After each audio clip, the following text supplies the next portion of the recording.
enjoy every bit of the program, the conference. We have a lot of things. We have a keynote.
Also would like to recognize the presence of the chairperson of today, in person of Morenike George Taylor.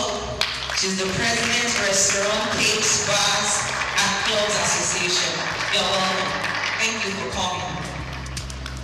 We also like to recognize the presence of Mr. Lucas Rahim, who is the director, SIRD, Lagos State Consumer Protection Agency, SOUQ. You're welcome. Thank you for coming. Also in our midst is Engineer Greg Ashibu. He's the chairman, GK Foundation and Grashi Global Foundation. You're welcome, sir. Please a round of applause for him, please. He has been a supporter of Mr. Razak's work. Thank you so very much. You're welcome, sir. We also like to recognize the presence of Engineer Oyatoye, who is the director, Policy Research and Development, Lagos State Safety Commission. Thank you for coming, sir. We appreciate your presence. Thank you. Representing the DG of NAFDAC in our midst is Dr. Ifeoma Okapo. A round of applause. Thank you so very much for coming. We appreciate your presence. Thank you very much. We also like to recognize the presence of Mr. Oluwole Ogundele, who is the guest speaker. Thank you so very much for gracing this occasion. We are elated to have you around. Also in our midst today is Mr. Laja Shomiron. He's also a guest speaker today. A round of applause.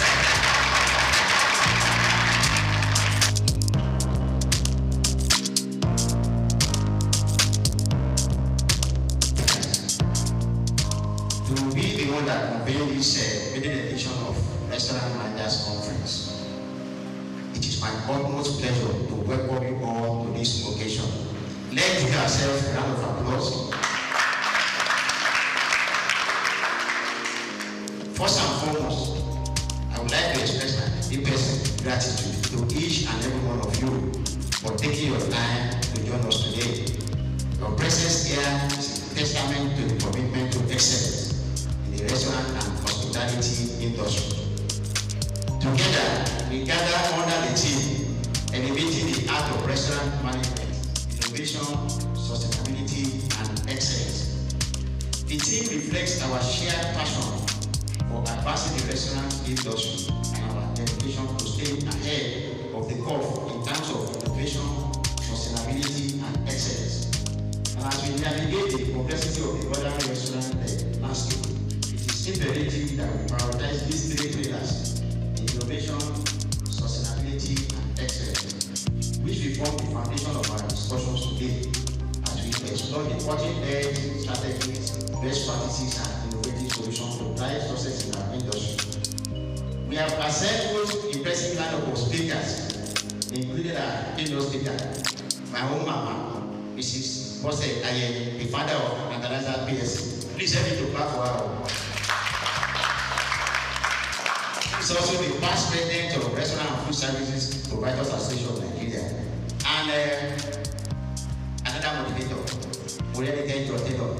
the president of the Restaurant, Cafe, Bars and Clubs Association, who is the chairperson of today's occasion, to guide through this conference proceeding. I'm equally happy to have the Deputy Managing Director of Street Sensation Professionally and the host of others. I was happy when we wrote letters to the leader of NADA and I said, we are going to be there. So, this year, Dr. Okafor, I'm happy that you are here. God will bless all of us. Throughout the day, you'll be treated to recycle presentations, engaging discussions with our special guests, eminent speakers, AI experts, social media marketing specialists, financial gurus, regulators, industry leaders, and many more valuable networking opportunities for us. Throughout the day, we will explore the latest trends, best practices, and innovative solutions that are shaping the restaurant industry. As Hospitality Care Company, we are dedicated to empowering restaurant professionals with knowledge, skills, and expertise required to excel in our increasingly competitive market. And this conference is a testament to our excellence to elevate the art of restaurant management. The conference is designed to provide a platform for restaurant managers, operators, and industry professionals to come together to inspire, educate, and empower you with the tools and insights necessary to excel in this dynamic and competitive industry. I would like to acknowledge the support of our sponsors, partners, and collaborators who have made this conference possible. Your contributions are invaluable, and we are grateful for your commitment to the growth and development of the restaurant industry. Equally, I would like to acknowledge the tireless effort of our team, who have worked diligently to bring this conference to life. Your hard work and dedication are truly appreciated. Without much ado, the MC has said we need to engage ourselves fully, ask questions, and share our perspective.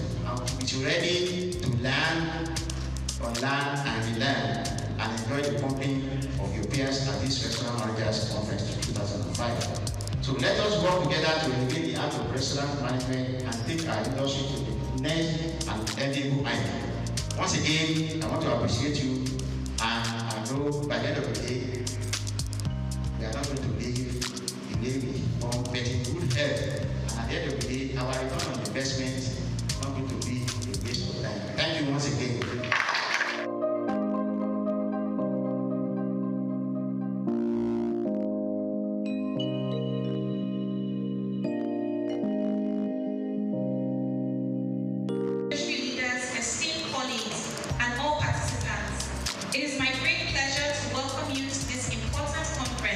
Dedicated to the growth and development of the restaurant and hospitality industry in Nigeria. The restaurant and hospitality industry is a vital pillar of Nigeria's economy. It provides employment to millions, drives tourism, supports local farmers and food suppliers, and contributes significantly to our GDP. This sector is not just about serving or providing accommodation. It is about experiences, innovation, and economic transformation. With Nigeria's growing population and increasing demand for quality services, we must continue to evolve and expand our industry's potential. This conference is an essential platform for sharing best practices, discussing industry challenges, and exploring emerging trends such as digital transformation, AI, sustainability, customer experience enhancement, and food safety.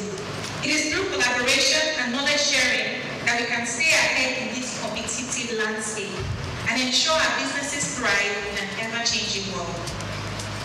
The RCBC Association is dedicated to uniting industry players, advocating for policies that support business growth, and providing resources to help our members excel.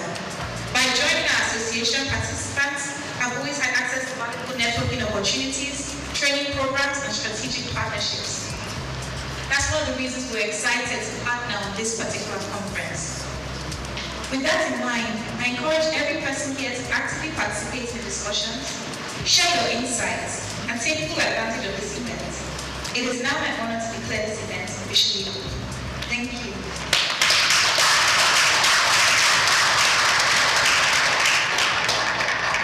I have just a few more things to say before I hand over the microphone. So my question one more time is, did I get my slides up or will I be winging it?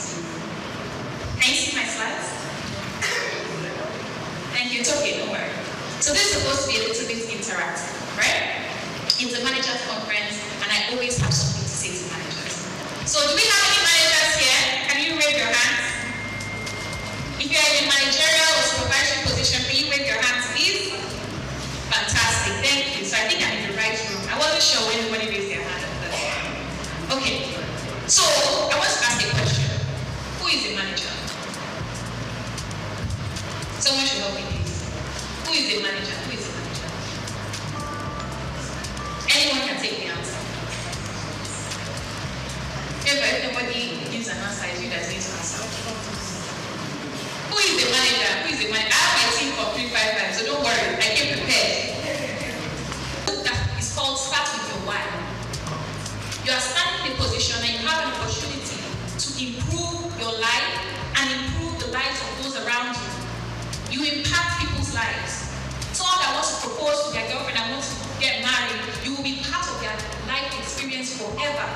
Just by being a manager in a restaurant or in a food establishment.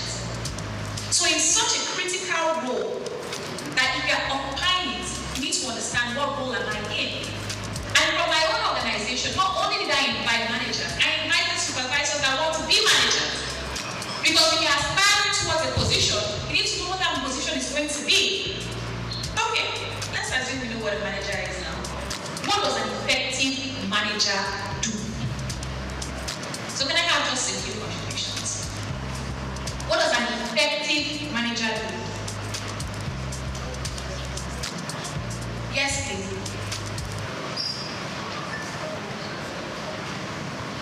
Effective manager would be, for example, Lead by a round of applause. I am in the right room. I think I'm in the right room. I'm starting to feel like I'm in the right room.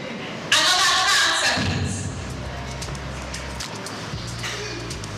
As effective manager, first you need to work on yourself because you can't be.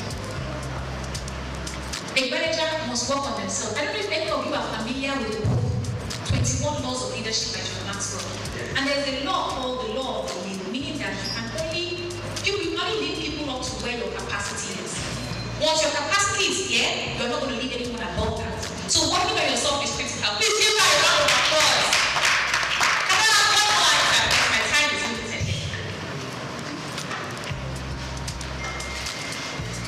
What does an effective manager do?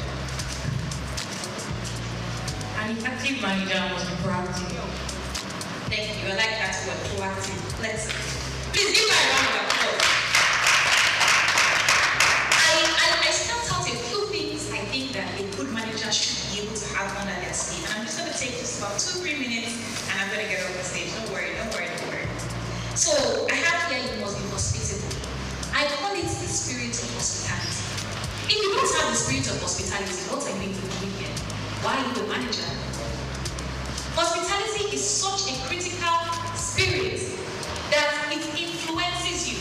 Are you the kind of person that when people walk into the room, you would say hi? Or because it's your job that you're saying hi? When somebody is panting, would you offer them a glass of water? If someone sits down and they're sweating profusely because they just came out from outside, do you think that the person has to order water before the waiter goes to them and says, sorry sir, would you like a bottle of water? The act of being hospitable. So if you are not hospitable, definitely this will not be the right career for you. What else should a manager be? A manager should be in control. I expect that if you are actually told to govern an organization, you are in control of what's happening in that organization. How can you be in control of what you don't know? So you must be aware of everything that's happening in that place. From the kitchen to the floor, to your marketing, to your customers, what are they saying? If you sit in your office all the time, how are you going to know what your customers are saying about your product, about your space? A good manager will be able to supervise. What is supervision? Is it just giving orders or ensuring that orders are completed? How many times do we need to follow up with you when something is stated? A good manager must be meticulous. Because sometimes, staff are very tricky. They will tell you that they clean the place, they will clean only the top. When you now go and lift it up, you now notice that this cleaner did not clean the bottom of this place. How are you going to ensure that the right thing is done if you're not meticulous? I'm almost done. A good manager must be intentional. You must decide that you have decided that you're going to be good at what you do. You're going to be among the best. You know, really and truly, I am for women empowerment. And I do specifically love coaching women to stand out. Because for a woman to have an opportunity, she usually must be 10 times better than a man. So if it's a man that's pretty good, people will just say, oh, let us give that opportunity. But we want to give a woman an opportunity to go and become a CEO or a CEO. You will see her CV. Her CV is double the CV of the man that equally holds the position. Please give women a round of applause. Okay, the men are happy. Give all of themselves a round of applause. A good manager must be a good example. And finally, practice servant leadership. I want you, as you attend this conference, to pick up a few things and decide, what will I do differently following this conference? Maybe I missed something. Before I close up my own way, does anyone want to add anything else that they think a good manager should be? Any other comments? Thank you, ma'am. Good teamwork and good communication. Give my round of applause! There's no I in team. If you are not a team player, why are you a manager? You can't do everything yourself. You must believe in division of labor. And that's why I asked all of you to join me with my presentation this morning by asking questions. So thank you so much for your time, and I hope that this conference will be as impactful for you as it is for me. Thank you.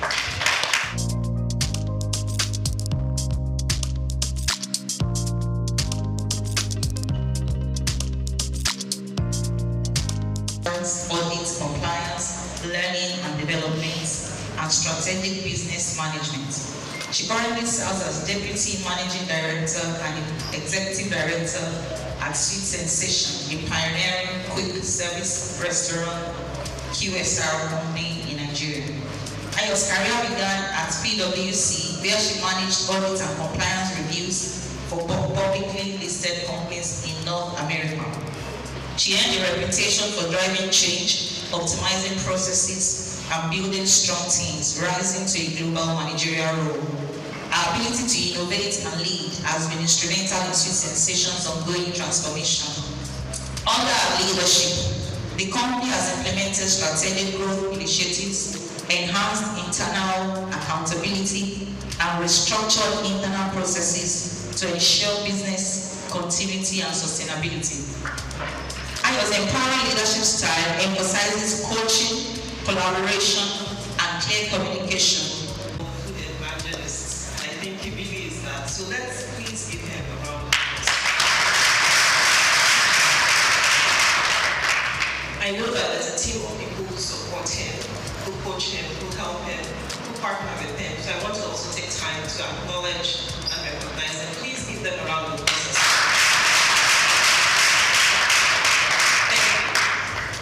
Special thank you to the distinguished speakers and guests. I also stand on all existing protocol, but even with that, I cannot but honor Mrs. Bola Ayeni, who's here. Mrs. Bola Ayeni, the founder of Fertilizers and pioneer in the industry. Thank you for your continued support of the industry. It's also lovely to meet the chairperson of RCDC, an organization I belong to as well. So welcome. Thank you. I don't follow my NAFDAC people, I will get in trouble. So, well done, man. Thank you for all you do at NAFDAC. Making sure that food is safe and that people can live quality lives. Thank you so much. Thank you. Okay. Before I dive into my very, very brief speech, I must honor my mother, Lady Dame Kende Hampson, the founder and CEO of Sweet Sensation. Chairperson of Restaurant. I'm grateful for the organization she built because it's given me a platform, it's given various people a platform to lead, to inspire others. So she's not able to be here, but I bring lovely greetings from her to everyone here. Okay, so I've been asked to give a very, very short welcome speech, or I think it's opening the short speech by special guest. And you know, this topic, elevating the art of restaurant management, innovation, sustainability, and excellence, is so relevant. So I want to start by just saying, this topic is so relevant to our industry. Anyone who's been in an industry how important these topics are. The industry is shifting rapidly. Things are changing so fast. Sometimes you understand your consumer, sometimes you don't even understand them anymore. Technology is reshaping how things happen, and things are moving at a fast speed. So I'm so grateful to be part of a conference that recognizes the importance of these topics and brings people together to learn about these topics. Sustainability is no longer just a buzzword, it is a business imperative. How can we make sure that the organization not just survives, but thrives and can be sustainable for years to come? And I'm really grateful that we have the opportunity to learn about that at this conference. So, for those who are here, whether you sponsored yourself to come here or whether your company has funded you, I want to really encourage you to listen. The ability to invest in yourself, to come for conferences, for trainings, it's a powerful investment in yourself. My team who's here, hi team, they know that we talk about growth a lot. Any investment in yourself, whether it's training, conferences, networking, learning from others, at the end of the day, it's a powerful investment in yourself. And as you grow, you can also inspire other people to grow as well. So please be open-minded, please listen, please take notes, network with your peers or colleagues or people who you admire within the industry. But please make sure you learn, make sure when you go back to your companies, you are teaching others as well, others who couldn't be here, and then you're allowing others to grow as you grow yourself. So thank you again to everyone. Welcome to the conference, and thank you again to the convener for the opportunity to be here.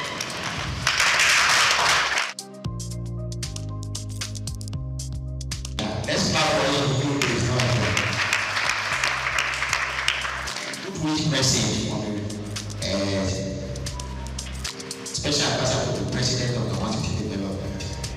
As the Special Advisor to the President of Capacity Development, I'm honored to extend warm greetings to all attendees of this prestigious Restaurant Managers Conference.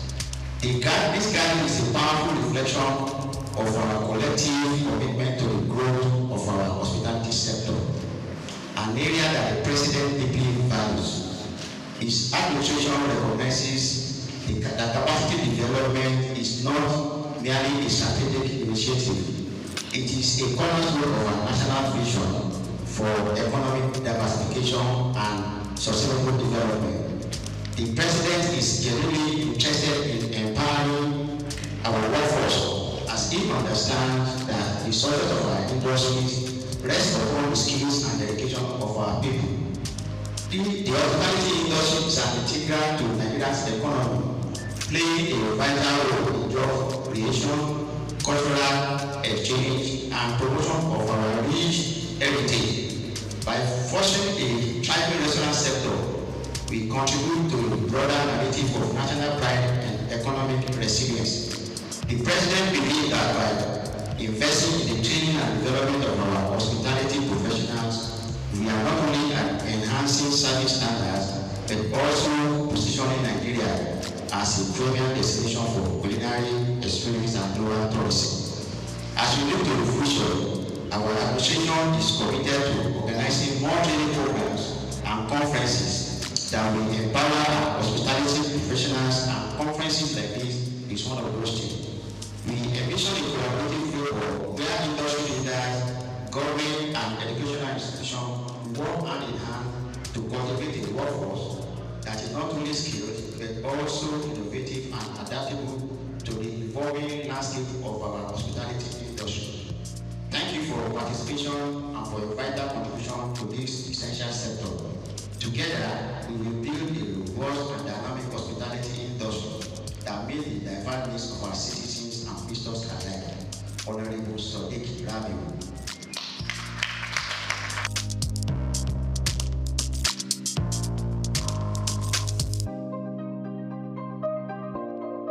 Good morning, ladies and gentlemen. I'm highly privileged to be here. You imagine what this young lady here is doing. I'm particularly excited for this opportunity to stand in this capacity to Nigerian Institute of Food Science and Technology. especially where I represent as the chief servant. You know, that name chairman is just a name. They're actually the chief servant of the institute, and I'm privileged to be doing that because the Institute of Food Science and Technology has raised me to be a confident person and to be able to add value to the society. And I think that is the beauty of life. That life is not just who you are, but those you are also able to raise. And so, anywhere I have the opportunity to speak, I always give that credit to my mentors, my several mentors who are now fellows of the Nigerian Institute of Food Science and Technology. Particularly, let me congratulate Mr. Razak, our own food evangelist. We call him Mr. Food. He has several names. He has several names. I have my Google message, but I don't feel like speaking to us. Mr. Razak is a blessing to us in the Institute, and we are praying for him. This is just a tip of the iceberg of what God is about to use him to do in Nigeria and beyond that in the world. And so I'm happy to witness this maiden edition of the Restaurant Managers Conference. This is a great one. Please can you give yourself rounds of applause. I'm particularly excited because just yesterday I was privileged to train bakery and pastry staffs, you know, in a big conglomerate when it comes to confectionaries in Lagos, Ogun, and some states at Shagam Artists yesterday. And one of the things I told them is that as leaders, as managers, you are the team leader. It is not just what you tell your staff, it is what they see you do. No, the best of food safety management system will not fly if it does not start and end at your table. If the staff need PPEs, you are not providing it, what more can they do? If you can enter the processing floor without doing the needful, then we have not shown them the right example. And so as restaurant managers, as supervisors, when it comes to anything food processing, you are at the center and you must do what is right. And you know, if it is not safe, it is not food. If people buy your products and they come down with gastroenteritis, then there won't be a repeat purchase. And that's the truth. And so that means they are losing trust in your brand. So for you to build trust in every bite, like one of my friends who is also a food safety trainer here would say, then you have to do the right thing. And so we are here, that's why we are all here. To learn, to unlearn, and relearn. And I'm sure you get the best from this conference. So this is just the beginning. I wish you all greater and bigger opportunities to learn and shape the Nigerian economy and ensure food security in Nigeria. So you are all welcome. Mr. Razak, congratulations. You are a brother and you made a brother. We want you to support all that you do. Thank you, Mr. Moderator. Don't worry, I'm coming back with the lecture on medicine.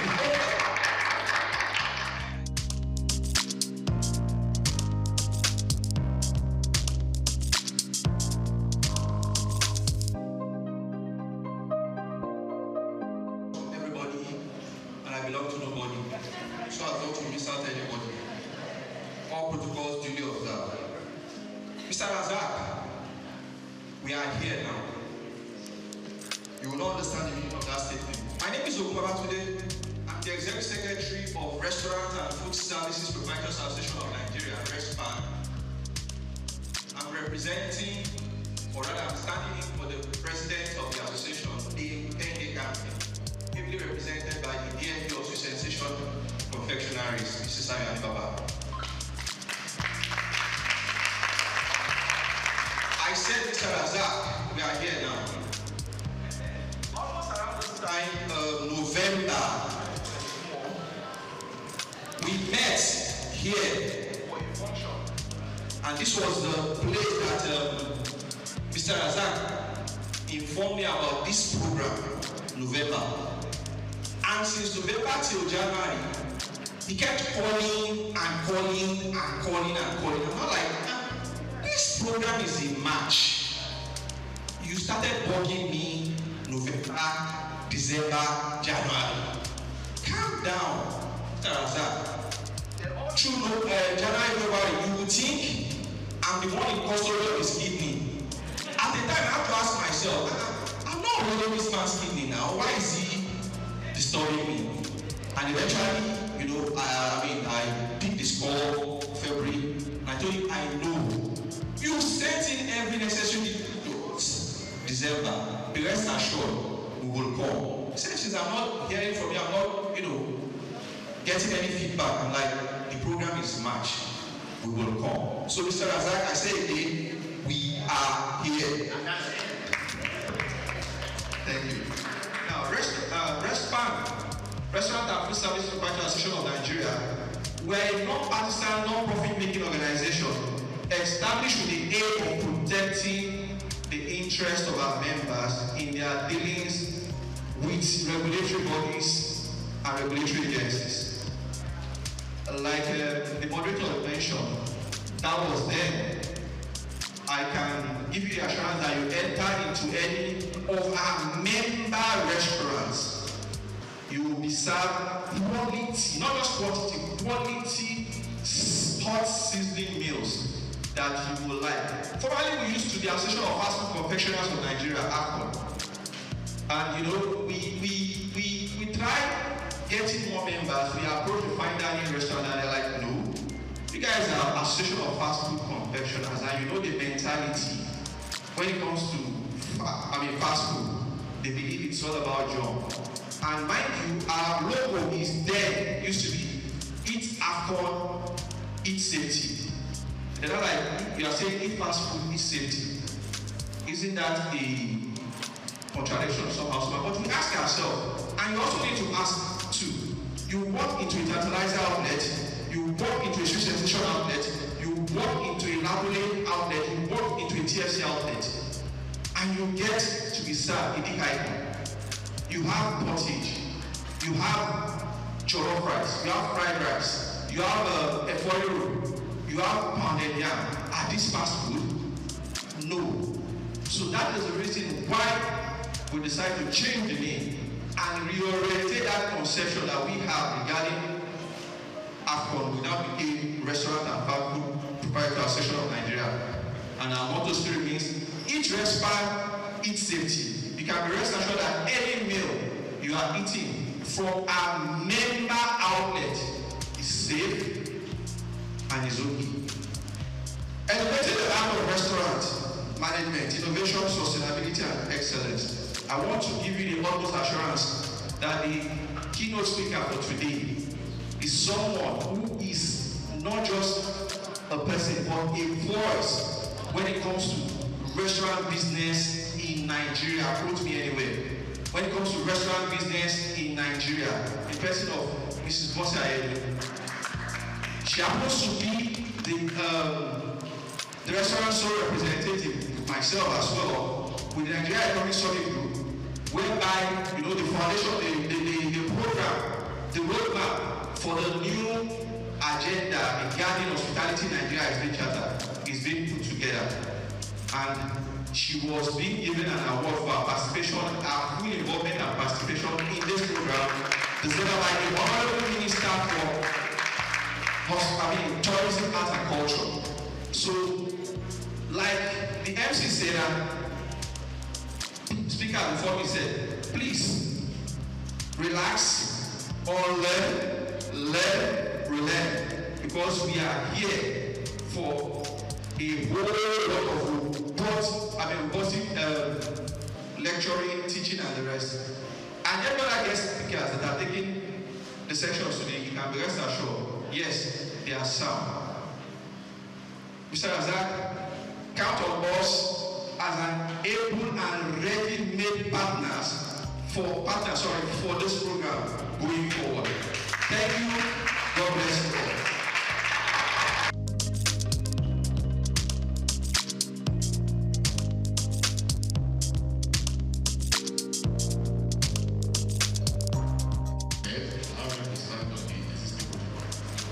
My name is SOUQ, that is scholar Rahim, and look at SOUQ. I'm standing here for my general manager, Afolabi Labor Esquire. Let me start by congratulating the organizers of this auspicious program that is due to be highly educated. I can see that. Because the Consumer Protection Agency was actually established in 2015 by Lagos State Consumer Protection Law to ensure that consumers in Lagos State get value for money spent on either goods and services. We also to ensure that Lagosians are protected from hazardous products and also protected against unfair trade practices. So these are our core mandates. Going back to this event, which is about food safety, I know the keynote speakers are going to do justice to their topic. So in order not to preempt it, I don't think I have the knowledge to do that. So I will just want to mention some brief issues in the kitchen area from the experience we've had over the years as an agency. This restaurant operation involves handling, preparation, and storage of food. So those are the key areas we want the operators and managers to look into, to look to the improvement on these three areas.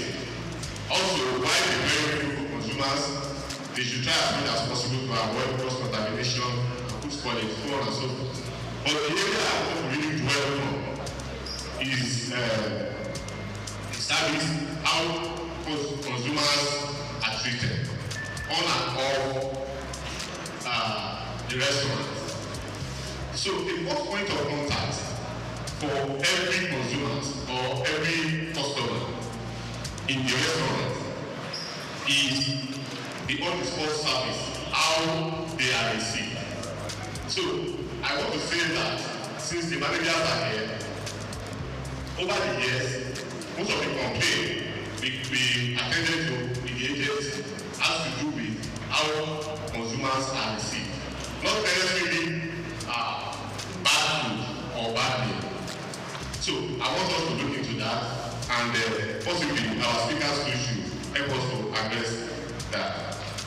Then, apart from all the sports services, when I buy food in the restaurant, possibly I take it away, and I get home, I realize that what I bought is not what I actually want, or I detect. In some cases, we have seen somebody bought food and saw a fly in the food. You cannot rule that out. So now, why try to reach out to the restaurant? The person at the other hand failed to do justice or to attend to the complaint queue. So I want us to, apart from putting somebody that is correct, I think that is the most practice. We put somebody that can speak well. Not that. We should endeavor to ensure that the person at the other hand knows well about the business. He can answer questions, treat issues on the spot. And if the person that is receiving complaint at first time cannot do that, he should be trained to escalate the problem to a senior manager or somebody who is well equipped about how the business is run, so that we avoid sanctions and penalties from government agencies like SOUQ. I want to inform you that the 2015 law has been reviewed and signed into law by His Excellency Mr. Governor. 2024 law that empowers the agency to seal all premises without referring to the court. Initially, we have to go to the court to seek for a seal order. So I'm not saying that we are out to, like my general manager would say, allow business to thrive in Lagos. We are not out to destroy businesses, but then we are not going to lose our focus, which is to ensure that consumers in the state are protected. We are all consumers. So this is a very big opportunity for everyone here, both managers, the operators, and of course all of us are consumers, to ensure that we improve on the service delivery in our restaurants. To round up, like we always say, consumers in Lagos State are kings. So I want to enjoy all of us here. We always treat consumers as kings. That is the message from my general manager, Afolabi Shiriko Espe. Thank you, and God bless. The distinguished guest, esteemed restaurant manager, industry, stakeholders, ladies and gentlemen, it is my great pleasure to extend warm greeting to you all on behalf of the Lagos State Safety Commission at this prestigious gathering, the Restaurant Manager Conference. I commend the organizers for selecting such a crucial and forward-thinking team, elevating the heart of restaurant management, innovation, sustainability, and excellence. The hospitality industry, particularly the restaurant sector, plays a vital role in the economic and social fabric of Lagos State. As a hub of diverse culinary experiences and a key driver of tourism, restaurants are more than just places to eat. They are spaces of creativity, culture, and commerce. However, ensuring safety, sustainability, and operational excellence is paramount to their continued growth and success. At the Lagos State Safety Commission, our mission is to promote a safe, secure, and sustainable environment for businesses and residents alike. We recognize that innovation in restaurant management goes beyond culinary creativity. It also involves embracing modern practices and adhering to health regulations and implementing sustainable business models that protect both people and the environment. Sustainability in the restaurant industry is no longer an option, it is a necessity. From responsible waste management and energy efficiency to ethical sourcing and consumer well-being, sustainable practices contribute to business longevity and environmental preservation. I urge all restaurant managers to adopt best practices that align with global standards while enhancing customer experience and food safety. Excellence in restaurant management is achieved through continuous learning, strategic leadership, and a commitment to quality. As you deliberate on strategies to elevate your businesses, I encourage you to prioritize staff training, adopt digital innovation, and maintain compliance with regulatory standards to ensure the safety of both the employee and patrons. Lagos State remains committed to supporting businesses through policies that foster growth while ensuring public safety. Lagos State Safety Commission will continue to work collaboratively with stakeholders in the hospitality industry to uphold safety regulations and promote a thriving, resilient, and innovative restaurant sector. Once again, I applaud the organizers of this conference for creating a platform to discuss these vital issues. I wish you all exciting deliberations and successful outcomes that will drive the restaurant industry towards greater heights. Thank you. May this conference inspire transformative ideas for a safer, more sustainable, and more excellent restaurant industry in Lagos. Director General, Lagos State Safety Commission, Mr. Larry Mojela. Thank you so very much, sir. That was very well said. Very well said. I actually don't know what it means. I recognize everybody that is here, and I have not addressed you in person, it's not that slight, but I think we are beginning to look at the time to see how we can manage our time. I welcome you all to this year's edition, and what's not happened before from what I heard today. It looks like this is the maiden one. Forgive me if I'm wrong. I welcome you to this conference, and let me start by again joining everybody to salute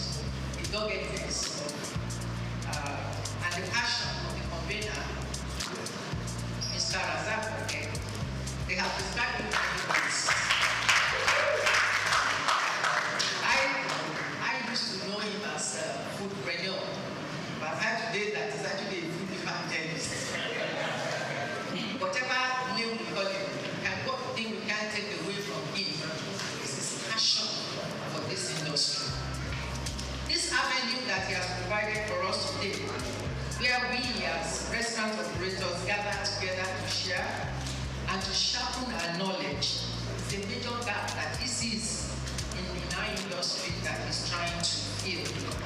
I congratulate you on your achievements so far, all the people that have worked with you, and I wish you success in your future endeavors. I'm excited to be here, and I count it as an honor to be called upon to share with you from my limited knowledge and experience, and also to learn from the different experts that have been put together, that have been invited to help deepen our knowledge in specific areas of restaurant operations today. The theme of our conference, as we have heard over and over again today, is elevating the art of restaurant management through innovation, sustainability, and excellence. I will start by talking a little bit about our industry. The Nigerian food service market is estimated to be about $10 billion and growing. About half this market is held by the quick service restaurants, while the other half is shared by casual dining, fine dining, cafes, and the cloud kitchen industry that is not only large, but also has a great potential for growth. As restaurant managers, do you see yourself as of today in this huge market that I've just described? Do you see yourself as a tiny drop, like a pinpoint? Or do you see yourself as a significant player in this big industry? Wherever you think you are, one of the things that you should begin to think about from today is how can you increase your portion of this large market that I've just described. The restaurant industry itself has changed rapidly in the last 5 to 10 years. From the imposing brick and mortar structure days, where the idea of social entertainment was limited to visiting fast food restaurants, to today, where the customer would rather be in the comfort of his home and just get his food delivered. Pop-up stalls, food trucks, or sometimes you see them as food cars, are becoming a trend in urban and densely populated areas of our country. These are beginning to account for a good portion of the restaurant, of the revenue of this industry. How then do we ensure that as restaurant managers, we also get a significant portion of this growing pie? Our industry is not without its own share of challenges operating in an environment such as ours in Nigeria. These challenges, which cannot be underestimated, range from rising costs, multiple taxation from different tiers of government, poor infrastructure, strong and formidable competition, manpower skills shortage, and to changing consumer preferences. How do we then, as restaurant managers and restaurant owners, sustain our business in the face of these challenges?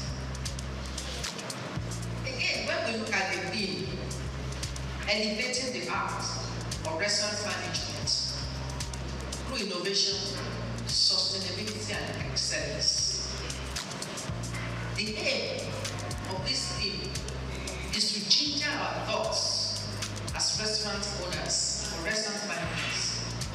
First, let's look at innovation.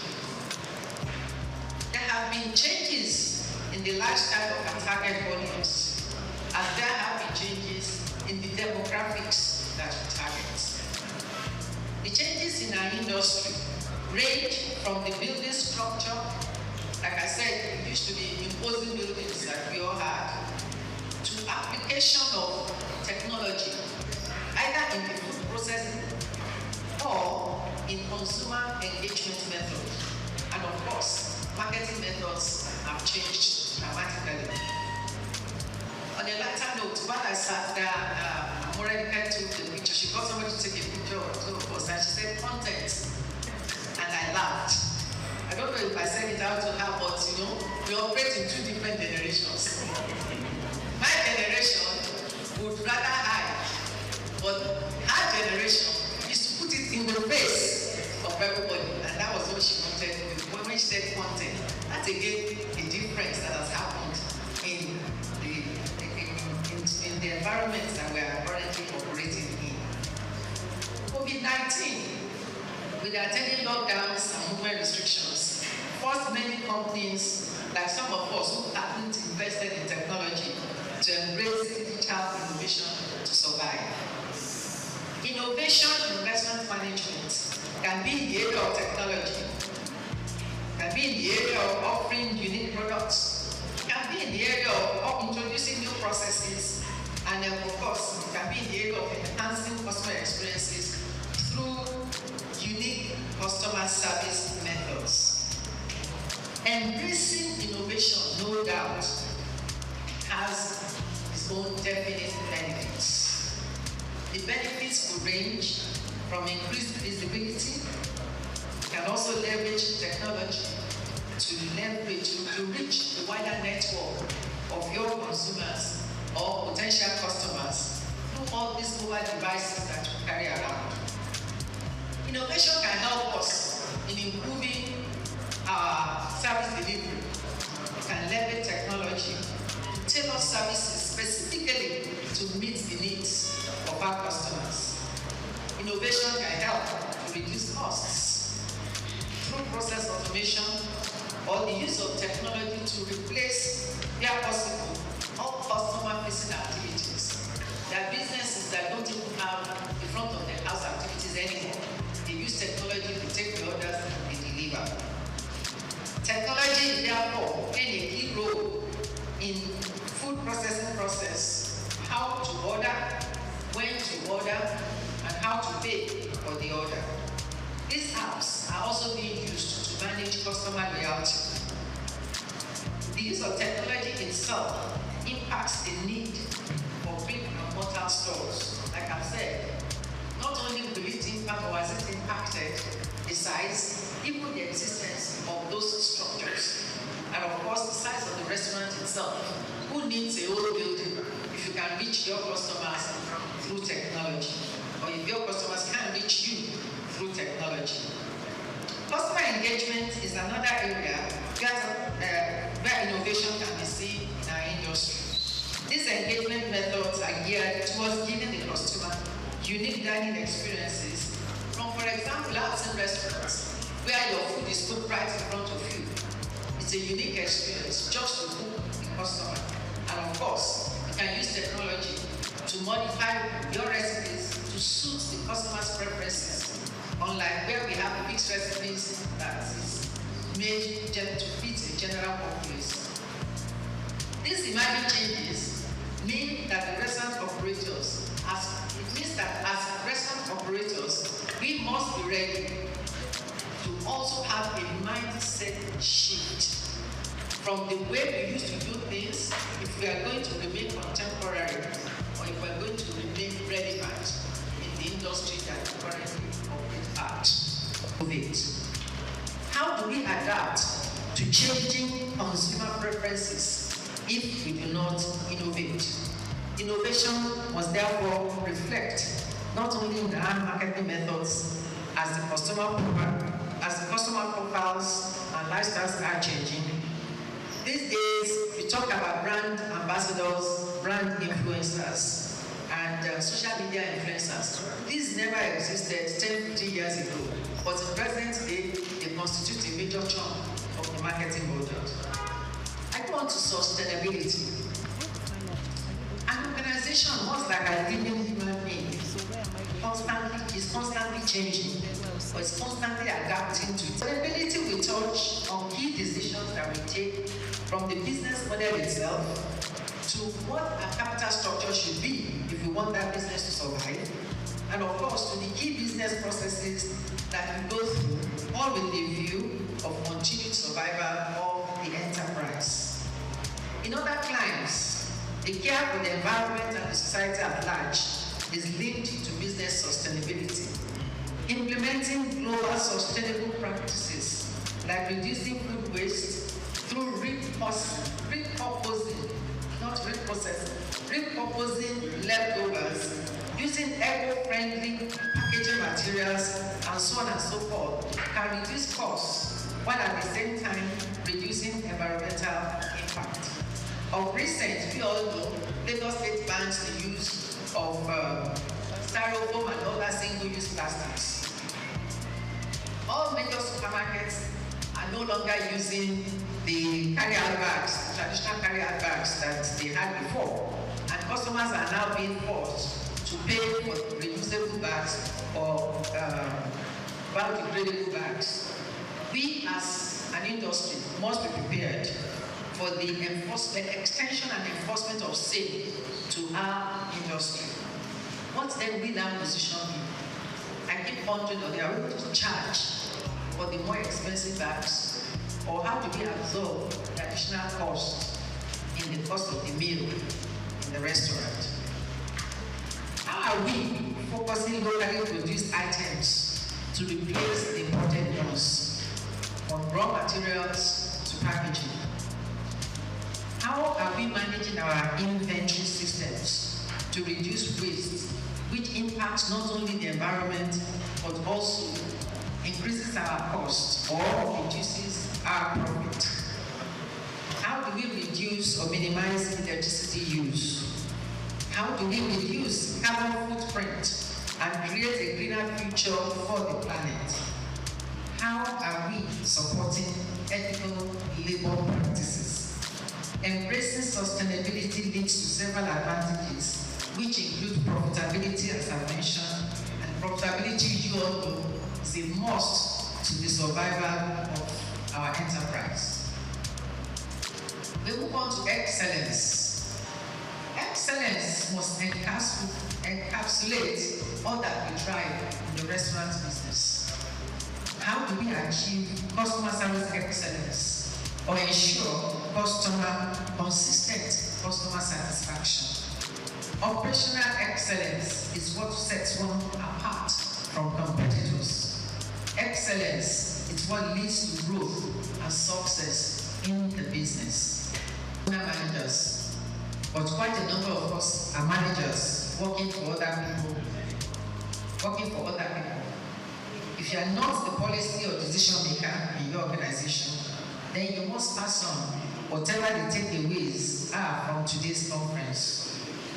You must have a clear understanding of your market, the environment in which you operate, the type of people that you cater to, and of course, what actually appeals to them. You must have a full picture of your costs and of what determines your profit. It is good to be able to benchmark your performance against industry standards where applicable. You must drive year-on-year growth, both revenue and customer throughput. Because anything that is not growing is dying. The knowledge experts are here today. Let's listen to them attentively. And after their presentations, we can seek clarifications as found necessary. Thank you all for listening. I wish you a successful day.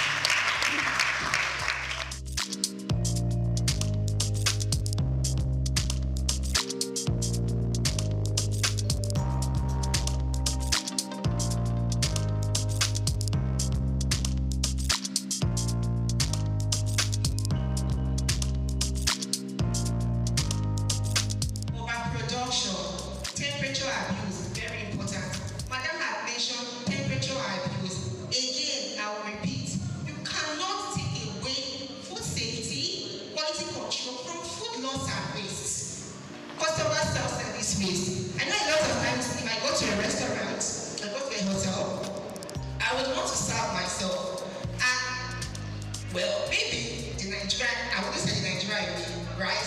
But sometimes as customers, we tend to overtake what we cannot finish. So you go, oh, this is a buffet, you pay 20K. But the whole, say, oh, really? I want takeoff, I want hamburger, I want this, and then everything on your plate. And then you end up eating just one spoon.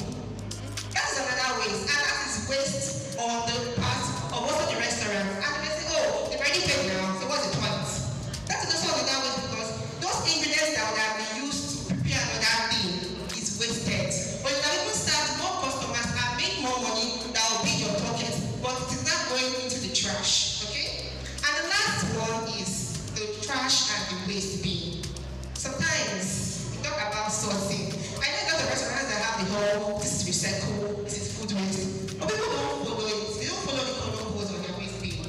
They end up putting what the food waste that can be recycled with the plastic waste all in one trash can.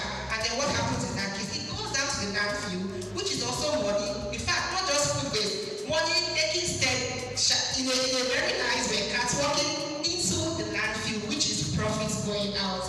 Or you don't have a plan for donation of the country. Now, there are many charity organizations that restaurants can partner with when you have excess food.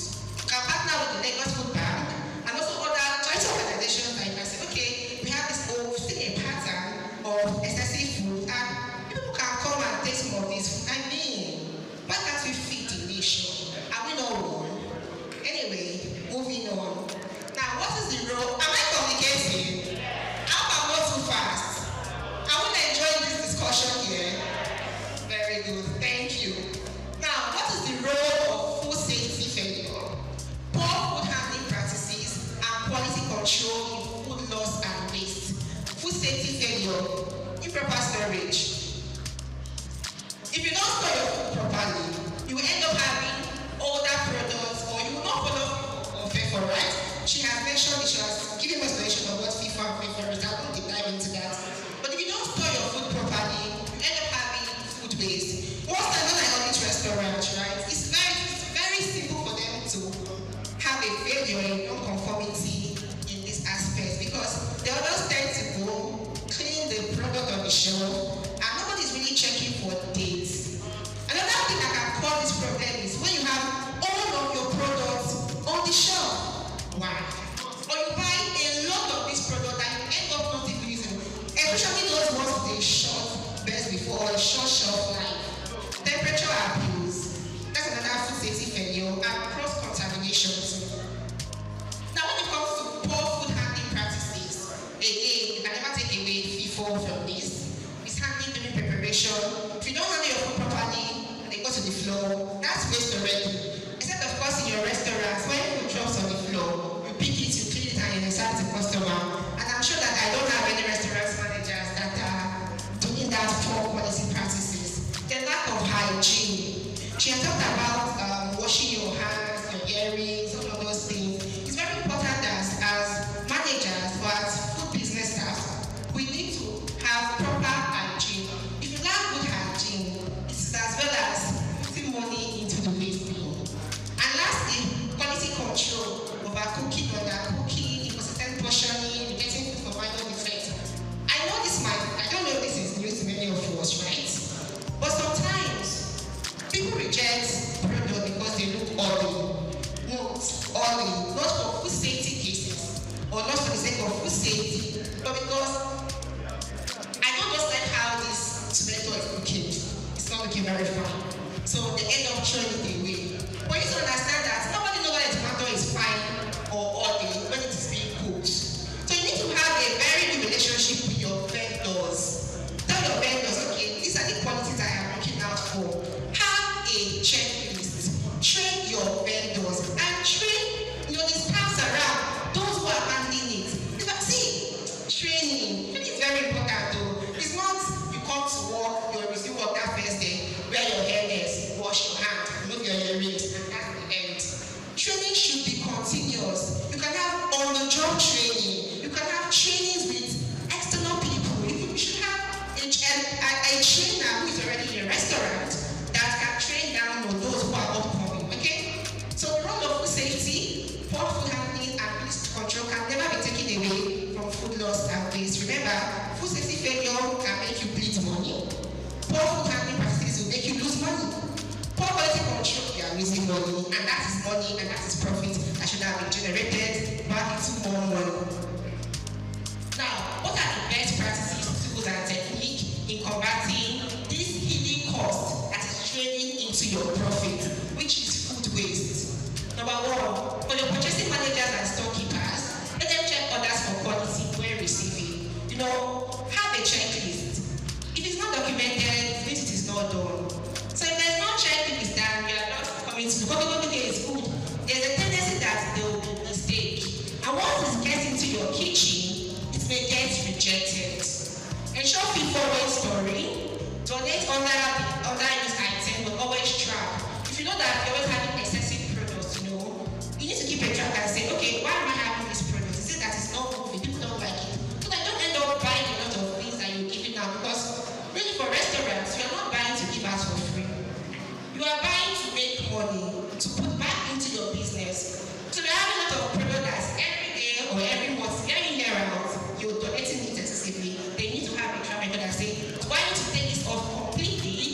do I need to reduce it? Again, train your staff.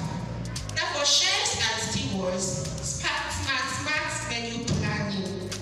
You need to plan your menu with ingredients that can make too many food products. So if you're having, say lentils for instance, how many food products or how many menus can lentils do? Start thinking in that way. Start menu planning.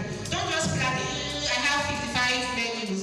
Oh, one of them in one day. At the end of the day, just 5 food. What happens to the rest of them? It is waste. That's money that should have been used for any other thing that's going to waste. Okay? Portion control and just portion control. I know as Nigerians, many of us we don't like it. But then again, for food business owner, if you do not manage your portion control, you end up having a lot of food waste. Your calibration, your skills, are you calibrating them? So you're calibrating your skills. Why are you calibrating the dry weights? So it's not a function of every morning you carry 5 kg, you put your seed, good. 10 kg, you put on your scale, it's good. Those dry weights, are you calibrating them?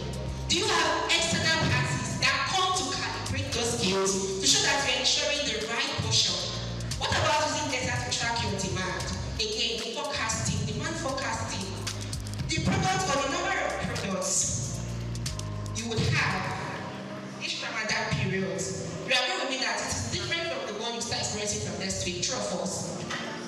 I need an answer. It's true or false? Exactly. People are fasting this period, right? So the likelihood that there will be a lot of people in the restaurants might not be as much as when people are not fasting. So consider all of those things when you're planning your menu. Then of course, digital waste tracking. There are a lot of AI tools that can help you tracking your waste.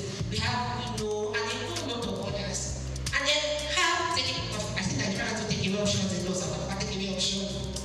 What about for your buffet host and event coordinators? So that everybody is involved, from the purchasing manager to chefs and stewards, even to event coordinators. Know the amount of guests that you are inviting to an event and plan accordingly. Have a food waste policy. This is new. I know for manufacturing companies, because those who have the FSSA version space, it is not new to them. But for restaurants, having a waste policy might be new, and to be a good initiative so that your customers know that you're trying to make money and to also save the environment. So to be a good thing to have a food safety, a food waste policy initiative, partner with food banks and again train. But the important thing is train. Do not get tired of training. If you get tired of training, call experts that can help you train your people. Please again and say train your people. And FHSC also carry out training. Just let me put it out next. Now, what is an action plan? I have mentioned what food loss and waste is. I have mentioned where food waste can be gotten, can be from the preface or the post phase, right? Before the customer or after the customer. What you need to do? Start with the food waste audit. We all know that we all have the HACCP team, right? You can also have a food loss team. Everybody should be involved. And should also start from management. You see, food loss and waste should not be having conversation on the shop floor or in your kitchen. You should be having food loss conversations in the boardrooms. Where your boss is saying, we're having a lot of waste, what do we need to do? That's the only way you can drive change. But if you're talking about food loss and waste in the kitchen, you might not really have that effect you want it to have. So the most important thing is to have meetings, with the top management, get them involved, and have a team. Then start with a food waste audit. Every food business is a system to identify where waste is happening, to track reduction and enforce prevention. So we talked about where the waste can happen. Now, I do not know your individual kitchens, so I cannot tell you where your hotspots are. That is the work of everyone here. After this conference, remember that the lady with the glasses said, know where my hotspots are. Go to your kitchen. Managers tie into their KPIs. Let everybody identify where the hotspots are. And then there's a strategy of technology that we talk about. It's called TNA. You target, you measure, and you act. But I'd like to expand it a bit. You target, you measure, you use, and you act when you communicate. It's very simple. Have a smart goal. Tell everybody, or you tell yourself, okay, in the next 6 months, I want us to reduce our food waste by 30%.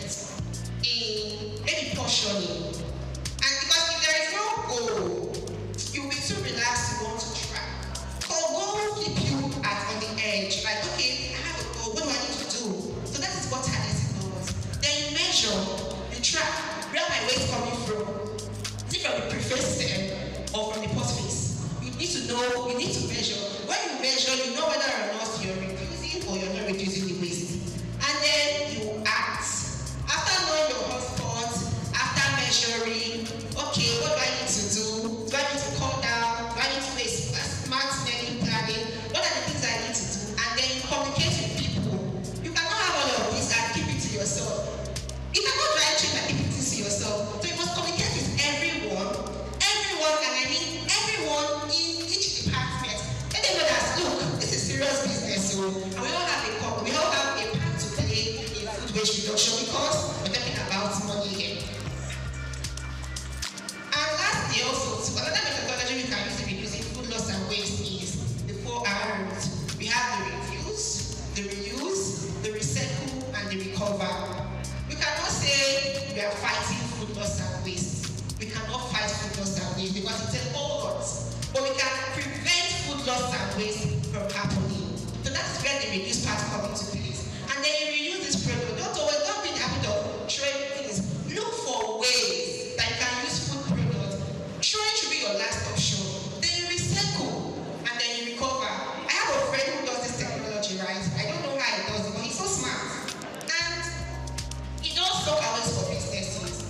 I really don't know how it works, but this SOUQ Away uses food waste and it generates gas for cooking. So you end up not spending so much money on gas and you end up spending less money for waste disposal.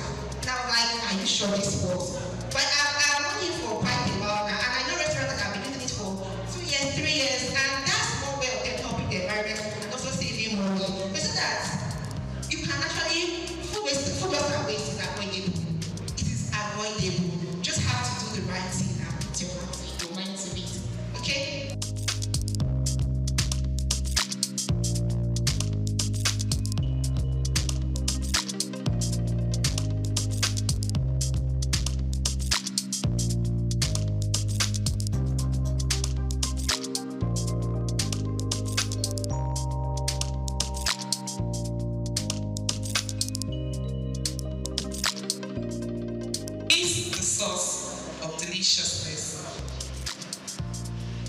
We've been in existence since 1909. Did you know that? So for those who don't know, some people just scream, eh? We are an ancestor brand. Thank you very much. You see, this is what we know how to do the best. Bring deliciousness to homes, to your meal time.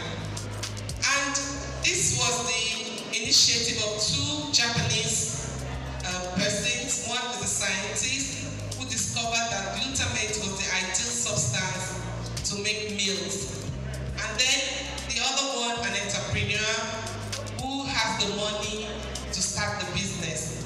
So you see, idea, meeting, capital, and then the business is born.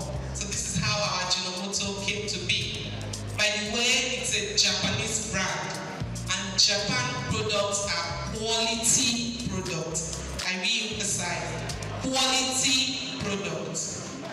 So we've been in Nigeria since 1991, and what are we doing?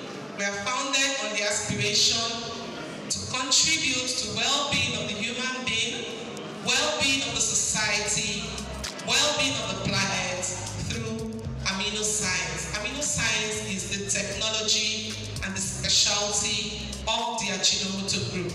The NAFDA people here know us, we are registered.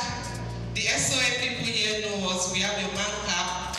So we are very regulated and very compliant. So what is Ajinomoto? My targets are here, the caterers are here, LSCDA, and my other catering group. Yes, ma'am. Thank you very much. So these are my targets, and I know restaurant people are here who use it. The people used to say that all those big restaurants, they use Ajinomoto, but they hide it. So I want to ask, what do you gain if you know this Ajinomoto? dey hide am. Tell people the source of your deliciousness because you understand that it is safe. It is made from sugarcane. It helps you to reduce salt in your food. People call it maggi onion, thinking because there may be salt. Not salt. It is a product that has glutamate, and glutamate is an essential amino acid which gives the taste of umami. Umami is not sweet, not bitter, not sour, not salty, but delicious. And that is the 5th taste, in case you don't know. We don't have only 4 taste sensations now, we have 5. The taste of tomatoes is not sweet, not sour, not salty. Every speaker has talked about tomatoes now. It is to make almost every meal. And so it is not sweet, not bitter, not sour, not salty, but it gives that umami taste. That's the 5th taste around the world, and it's not different to Nigeria. And that's the taste of our Ajinomoto. Ajinomoto is produced through a fermentation process of sugar-based sugarcane, beets, cassava, maize. So all of these are products through which Ajinomoto is made. And then it is made up of, our MSG is made up of simply sodium, glutamate, and water. This is it. And it contains 1/3 of the amount of sodium in table salt. So if you think your food is not delicious enough, you're just adding salt, you're adding to your hypertension.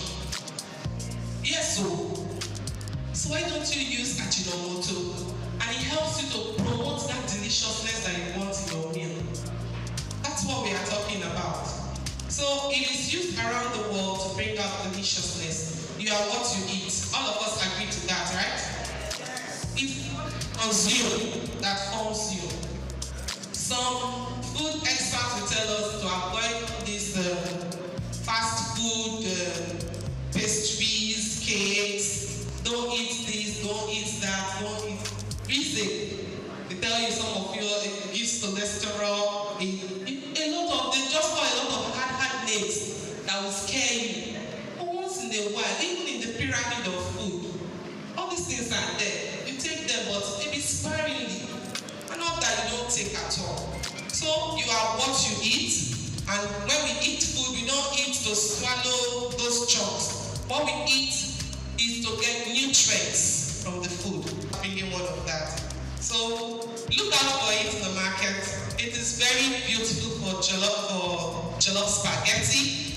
1 pack is 25 grams, and then you use it for 500 gram spaghetti. Just add 30 cl of water, and then mix it to get the sauce, and voila, deliciousness is all the way. And we love to get questions, we love to have feedbacks. Like the MC has said, a pack like this is going to be given to everyone here, and we hope that you will use it and continue to enjoy deliciousness. Of this program, and Grassy Global Foundation, led by Engineer Greg Ashiwoku, they are presenting this award to the DG of NAFDA, Professor Sola Christiana Adeyoye. And she was one of those ones that premium importance of production, the quality aspect of it. And I'm happy that I happened to be one of the first production supervisors that became an athlete manager and remember of. So, on behalf of the organizer of the maiden edition of Restaurant Managers Conference, we are presenting this award of honor to Mrs. Kosi in recognition of her contribution to the growth and development of Nigerian restaurant managers. We are doing that one today, and we are happy that you still are happy to be here to see this award. Restaurants, cafes, bars, and club association. You can see, I think from what we have found today, you can see that we are blessed to have her. And ever since she has been taking me up and down, Mr. Dada, we are having a cocktail looking. Can you come? We are having this one, can you come? Forget me the fact that I stay in Korodu, they want me to be in Lama. But I have to squeeze my time to get there. So, she has been very supportive.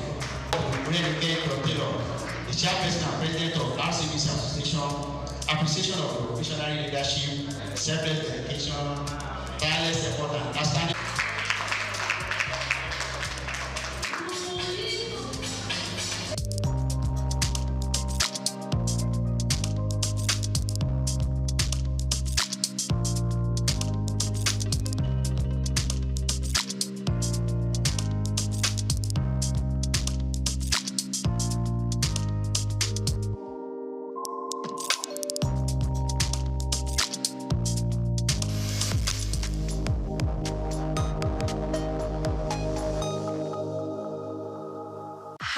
name is Grace Komolafe. Welcome to Cashcraft, your daily guide to profitable ideas inspired by African heritage, global markets, and local possibilities. Today we'll travel north to Libya, a country known for its oil, but one whose hidden treasure lies in leather.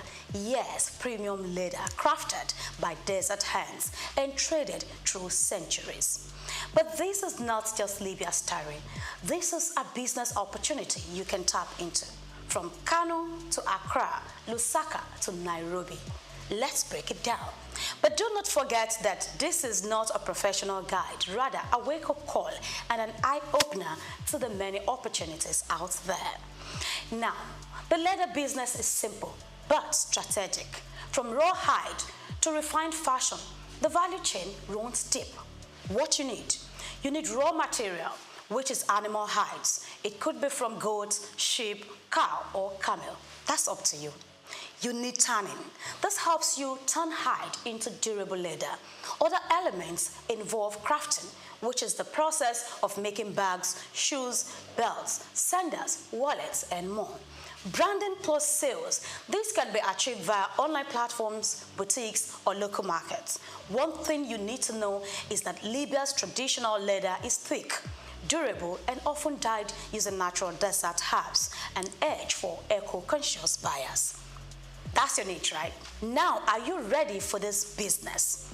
Then let's get familiar with the necessary steps so you can get started. Step 1, source your raw materials. Connect with local abattoirs, herders, or meat sellers. In Libya, camel and goat hides are popular, cheap but durable.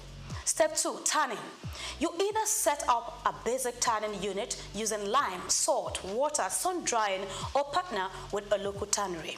Modern vegetable tanning is eco-friendly and adds brand value. Step 3, crafting your products. Start small.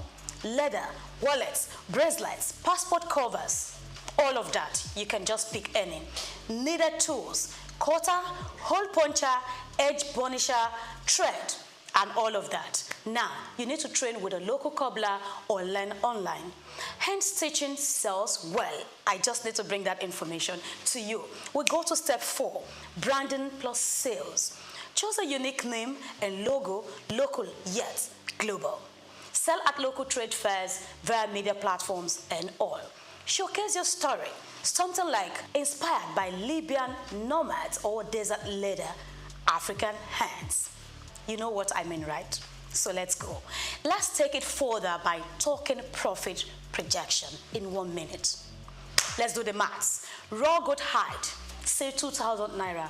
2 split materials per wallet, one wallet, 500 naira. Retail price for handmade leather wallet. It can cost for about 6,000 to 7,000 naira or even 10,000 naira. Now you want to sell 50 wallets monthly. That's a whopping 250,000 to 500,000 naira in revenue. Now scale to sandals and bags, and you are talking bigger figures.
the bank was totally gone. So there was nothing to say they had. But we still approached them and said, we would like to take over this bank. The journey since 1997 has been one thing or the other. And I'm happy that many years down the line, we look back and we're happy that we're audacious and bold to make them move at the time. That's why today in UBA, perseverance, resilience is a core virtue, a core attribute, a core value of ours, because we apply that early on in this journey. So that's how it all started. Leadership, according to some Peters, entails vision, enthusiasm, trust, verve, passion, and consistency. If there's one man who graciously combines these virtues, the name Tony Elumelu comes to mind. They say that success to a large extent is dependent on being at the right place at the right time.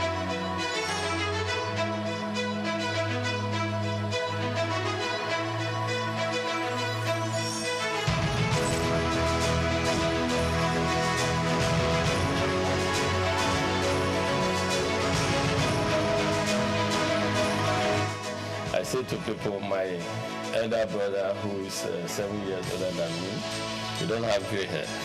I have gray hair. My gray hair started from the company merger because making it work, serving your customers, making sure that everyone in the universe of the institution, which was 428 branches at the time, that it was same level of service across board. Customers of standard trust bank that were used to a certain level of service delivery, you will not want them to come to the new institution and have a drop. From the womb of time, Tony Elumelu has been an embodiment of nobility and excellence. He remains one of the flying eagles and shining heads of the banking industry. The life and times of Tony is an inspiring tale. He is one Nigeria who is unmoved by material wealth and self-aggrandizement. Tony's noble qualities were on from his humble background. Growing up with 4 siblings in Jos Plateau State, the cowboy of the banking industry who hails from Anocha North local government area of Delta State, believed in the democratization of law combined with hard work. He began his career as a copier salesman. The Ambrose Ali University graduate of economics also bagged a master's degree in economics from the University of Lagos. In 2019, he received an honorary Doctor of Business degree from Bayero University, Kano. Going to university, I just thought I wanted to be a businessman because my mom's brother, my mom and his brother were just 2 of them. So my uncle was a businessman, in Nigeria, and was quite successful at the time. And I was influenced. I thought he was very rich, and also I wanted to be a businessman, but not knowing whether just a businessman, you know what I mean? Because he was described then as a businessman. And but in university, that was why I read economics, just to see. But in university, I got more enlightened because I knew more how things operated. And first degree, I was saying I just wanted a good job that would give me the start. But when I came to do my master's at Unilag, being in urban or Unilag, a lot happening at the time. And that was the era of new generation banks, a lot happening. Our friends, in banking, our friends, some got jobs in some banks, and so that's all of us who were doing masters at the time. I did masters in economics. Who were doing masters at the time, we just became interested and fascinated. We were interested in working in a bank, new generation bank, not old generation bank, not. And so that was how it all started, and we started applying for jobs in our banks. And I got, yes, at the master's level, it was clear I wanted to work in a bank. And yes, that was started. As in then, Santana was a posh guy. So they oppressed us in school, I must say. And then we too wanted to become the big boys in future with the brochures, suspenders, white shirt, dark suits, etc. The growth and development of any institution is determined by the quality of its leadership. For Tony Elumelu, his sterling performance and leadership scorecard in the banking industry remains a reference point. He rose quickly to become the youngest bank branch manager at Allstate Trust Bank at the age of 36. He formed a coalition to acquire a distressed financial institution, Crystal Bank, and became its CEO, an action that earned him and his circle of peers the nickname the Cowboys of Banking. In 1997, some of us came together and acquired a distressed financial institution. We acquired this financial institution, we turned it around, we set targets for ourselves, strategic plans, targets, we have first year strategic intent, we want to make it a viable financial services company. Second tier intent, we want to become a leading financial services group on the continent. And third financial intent is a strategic intent to become a player in the global financial arena. As we all know, there's so much private global capital seeking the right investment destination. All it takes is for a leadership to show that this country is set for business and people come there. We want to move into an economy where they can invest freely as well as move their monies out when it comes for time for dividend and remittances and repatriation of a dividend. So I will continue to invest because of the signal that we see in the market, because of certain fundamentals that are right. He audaciously led the largest merger in Africa between United Bank of Africa and Standard Trust Bank. Tony's fancy for red tie remains emblem of his appearance. He retired as CEO of United Bank for Africa in 2010. He is presently the chairman of Heirs Holdings, the United Bank for Africa, Transcorp, and founder of the Tony Elumelu Foundation. I can't express how excited I am in words to be here and to be selected among the 1,000. It's the opportunity for me to realize my dreams. So I go into business and start to make my way. It challenges you to do things you never thought you could do. Maybe if you'd have gone to a private school or an MBA, you must have paid a lot to get this kind of, enlightenment. Ça me fait plaisir de voir des frères et sœurs qui veulent se rencontrer, se connaître, les partager et créer un réseau, peut-être le plus grand réseau africain. Venho de Cabo Verde. Je suis tunisien. Je viens de la République du Bénin. I'm from Edo State, Nigeria. I'm from Ghana. Zimbabwe. Sudan. From Rwanda. Gabon. Uganda. Senegal. I'm from the Gambia. Welcome and thank you for coming to Lagos. I'd like to start by congratulating all of you. You have done well. Most entrepreneurs are creative people. They have creative mindset. They're innovative. Those who dare to dream and who dare to innovate in Africa should have the opportunity to prove their innovation. And that is why we have $10,000 for these 10,000 Africans to help prove their concept and prepare them for bigger scale financial support. And increasing women economic empowerment. Since the launch of the entrepreneurship program in 2015, the foundation has trained over 1.5 million young Africans on its digital hub. Tony, the Nigerian economist, entrepreneur and philanthropist, holds the Nigerian National Honors, the Commander of the Order of Niger, CON, a member of the Order of the Federal Republic, MFR. He has been responsible for creating business that are critical to Africa's economic development. He is a proponent of Africa capitalism, an economic philosophy which advocates for the private sector's commitment to Africa's development through long-term investment in strategic sectors of the economy that drive economic prosperity and social wealth award. He was awarded the Daily Times the Nigerian Man of the Year in 2016 He was honored with the National Productivity Order of Merit Award in 2019. He is also on the list of Time magazine's 100 most influential people of 2020. On October 11, 2022, Elumelu received the National Honor of Commander of the Order of the Federal Republic of Nigeria. Tony, as a staunch professional and chairman of Foremost Bank, may understandably runs a busy daily schedule like that of a bee, but he balances the equation with creating time for sports. His love for lawn tennis and football stands undeniable. My workout is, I think I would say that I like to jump on the sport. I love yoga, as you said. Yeah. But these days I'm trying to get in the group of planting. Tony is not just a champion in the bank here.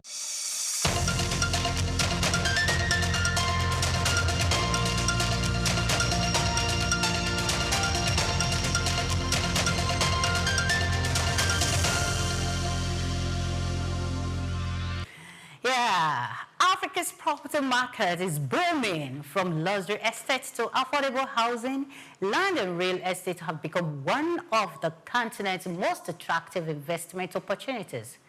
But behind the glossy brochures and grand promises lies a harder truth.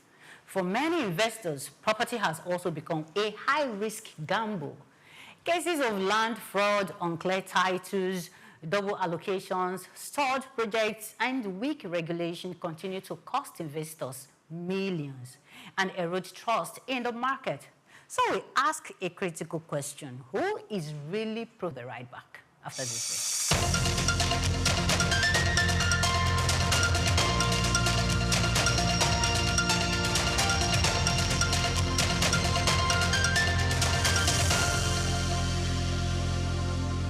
Yeah, welcome back to Just Africa and SOUQ News Television. Please do well to follow us on all our social media platforms at SOUQ News TV and subscribe to the Just Africa show on our YouTube channel. So this episode of Just Africa examines the structural risks within Africa's real estate ecosystem and the urgent need for stronger legal, regulatory, and institutional safeguards to protect investors and end users.